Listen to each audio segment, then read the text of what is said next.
First time namin magbigay ng catnip sa mga pusa at grabe talagang naloka sila.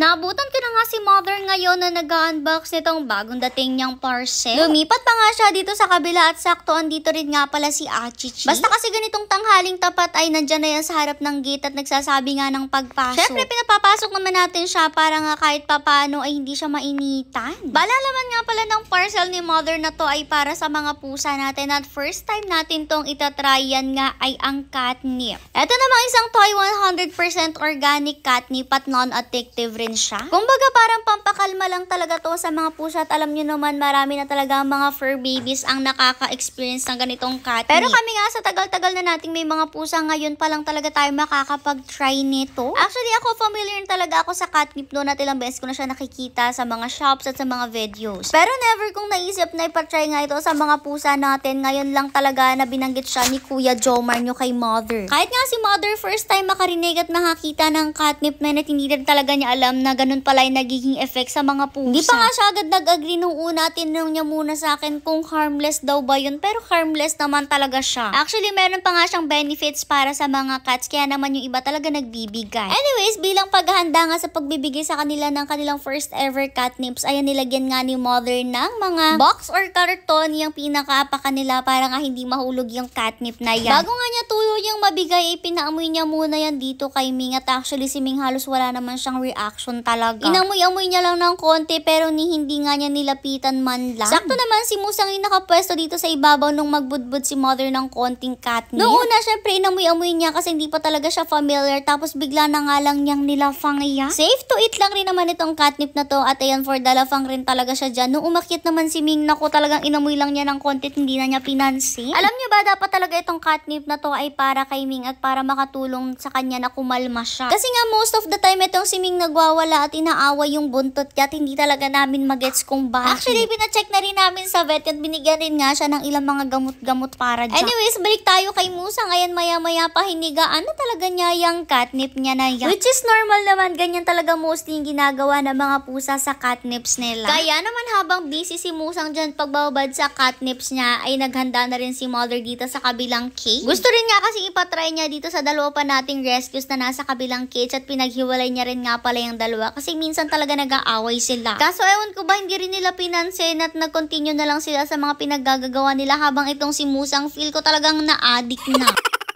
Naisipan rin nga ni Mother na lagyan ulit dito sa kabilang side si Ming kasi baka nga daw gusto lang niya nakahiwalay siya kay Musa. Sobrang tuwan-tawa kami sa reaction ni Musang dito guys kasi talagang gumulong na siya ng gumulong. Ito namang nilagay para kay Ming, hindi rin talaga niya pinansin at all. Ewan ko ba kay Ming kung bakit hindi siya natutuwa sa catnip na ganyan. Samantalang si Musang ayang parang ito na yung greatest day of her life. O diba nakakaloka?